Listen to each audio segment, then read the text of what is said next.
Selain Gubernur DKI Jakarta, Barreskrim Polri juga memeriksa Wakil Ketua DPRD DKI Jakarta, Abraham Lunggana alias Haji Lulung.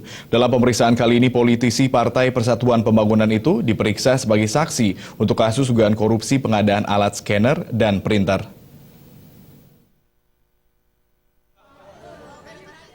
Wakil Ketua DPRD DKI Jakarta Abraham Lunggana tiba di gedung Barreskrim Polri sekitar pukul 13.30 waktu Indonesia Barat, atau beberapa jam setelah Gubernur DKI Jakarta Basuki Cahayapurnama atau Ahok selesai menjalani pemeriksaan di Barreskrim.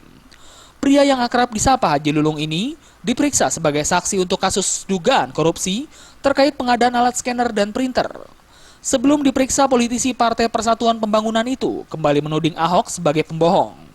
Haji Lulung mengatakan kasus scanner dan printer, kasus UPS, dan kasus pembelian rumah sakit Sumber Waras adalah serentetan kasus yang dihasilkan dari APBD Perubahan tahun 2014. Namun menurut Haji Lulung, APBD Perubahan itu tidak dievaluasi oleh Ahok. Padahal Kemendagri memerintahkan APBD Perubahan untuk dievaluasi. Jika dievaluasi, Haji Lulung yakin kasus korupsi yang melibatkan Pemprov DKI Jakarta tidak akan terjadi.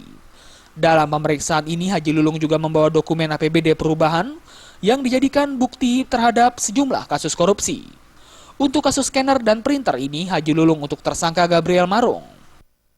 Pak Gubernur tidak mengevaluasi satu butir pun, satu butir pun.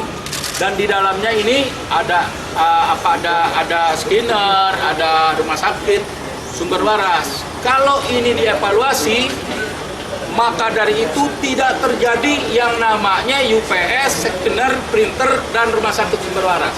Kalau itu dievaluasi. Artinya saya katakan bahwa Pak Gubernur selama ini membohongi rakyat Jakarta, melakukan pembiaran terhadap terhadap evaluasi anggaran belanja perubahan 2014. Kalau gitu gubernurnya waktu itu masih Jokowi, Pak? Tidak, PLT-nya dia. Karena ketua PPA-nya dia yang tanda tangan,